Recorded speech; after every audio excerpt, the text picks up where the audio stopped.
Bueno, aquí vamos a ver cómo funciona en la realidad, o cómo funcionaba, porque esto casi no se usa ahora, el sistema convencional de encendido, de ignición de los automóviles, ¿no?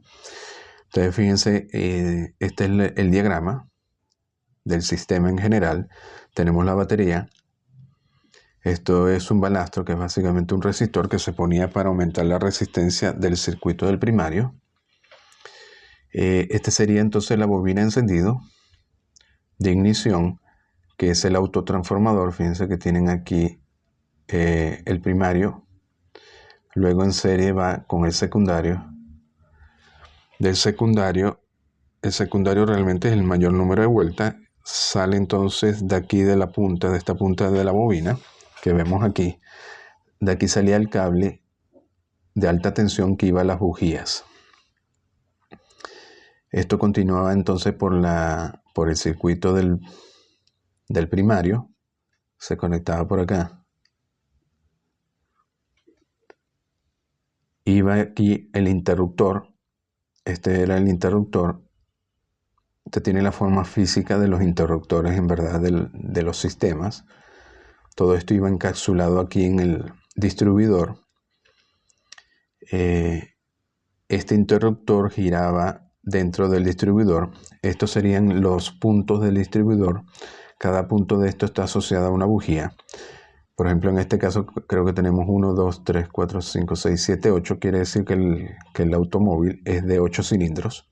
Entonces tenía una bujía para cada cilindro. Esto giraba a alta velocidad y giraba con las revoluciones del motor, totalmente mecánico. Aquí adentro estaba este brazo, que aquí se ve punteado, que era lo que hacía era tocar este punto, que en ese momento le daba energía de alto voltaje a la bujía. Y esta bujía entonces se producía aquí en este entrehierro, la chispa. Esto estaba conectado a tierra. Y el capacitor que estaba en paralelo con el interruptor.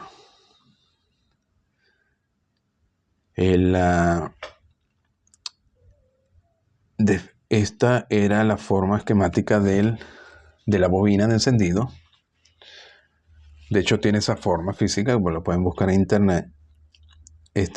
Son 3 terminales. Este sería este terminal, que le llaman aquí terminal del distribuidor. Bueno, este sería el terminal de la batería, sería este. Este es el terminal del distribuidor, sería este.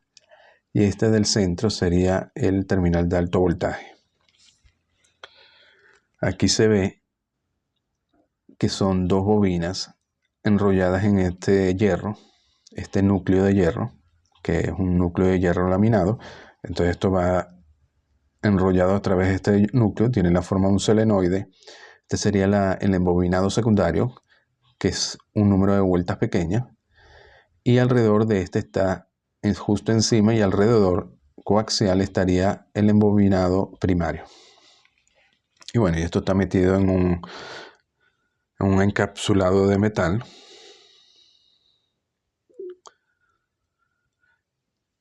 Y esta parte también es, bueno, esto sería parte del núcleo de metal. Y esto sería de un material, creo que cerámico, porque si es material de aislamiento, creo que era cerámico, debido al alto voltaje que salía de aquí. Entonces, de este circuito tenemos 2 líneas, o 2 circuitos. Uno que es el circuito primario y el otro el circuito secundario.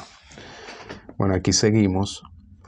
Aquí es más visual. Tenemos la batería, el balastro, la bobina de ignición. Este lado sigue el distribuidor.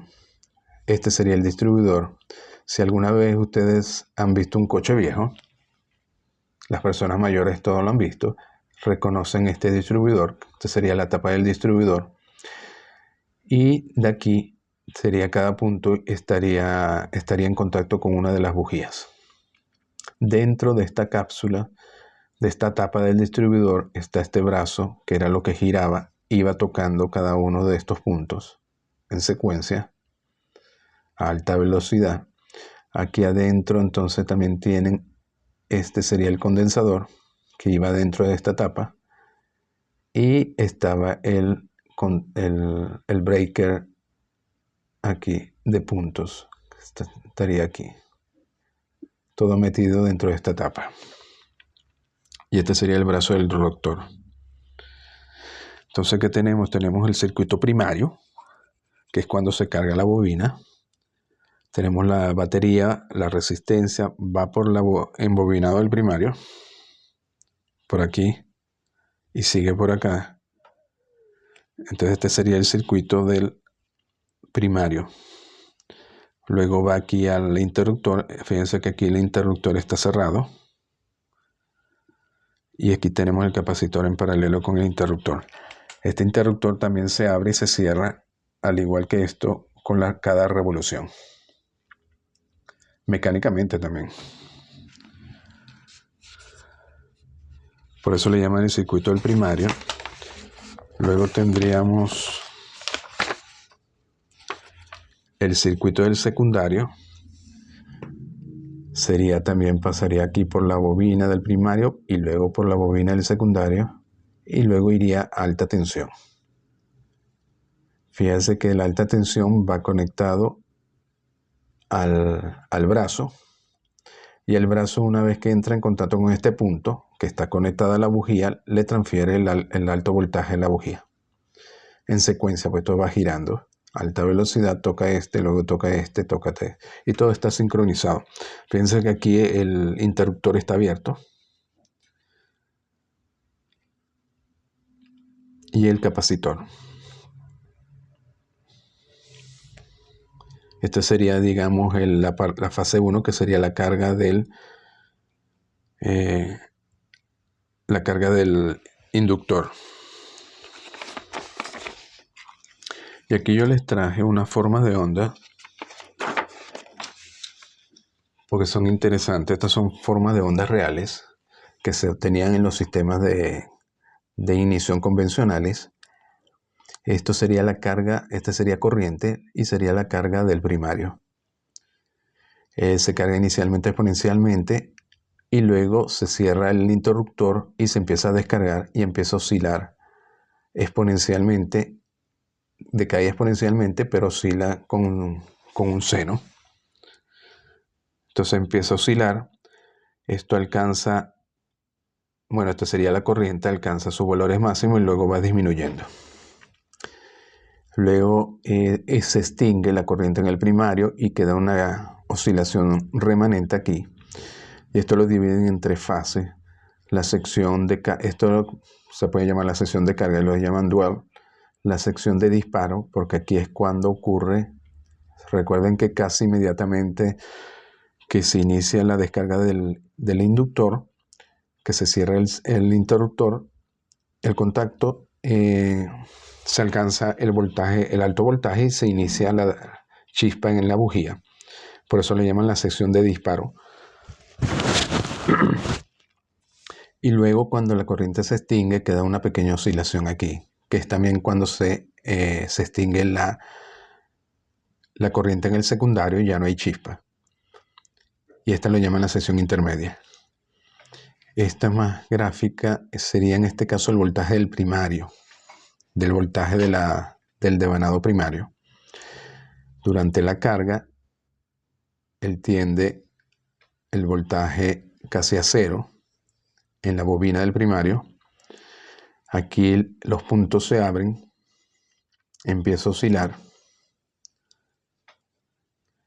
Rápidamente alcanza un voltaje suficiente en el primario para que en el secundario se alcance el voltaje que haga falta, 10.000 o 20.000 voltios. Se inicia la chispa en el secundario, pero él sigue oscilando. Esto es interesante verlo porque esto se mantiene desplazado con respecto al cero, y es porque este voltaje V sub I sería el voltaje inducido por la chispa. Cuando el secundario se cierra, circula una corriente en el secundario que induce un voltaje inducido en el primario, que se refleja como un voltaje V sub I. Por eso está desplazado con respecto al cero. Luego aquí, ¿qué sucede? Que la chispa se empieza a descargar. se empieza a apagar y aquí se termina de apagar. Y cuando se apaga ya no hay voltaje inducido, por eso es que el voltaje en el primario vuelve otra vez a cero. ¿Y por qué ocurre esta oscilación remanente que lo llaman la sección intermedia? Eso se debe al voltaje inducido V sub I.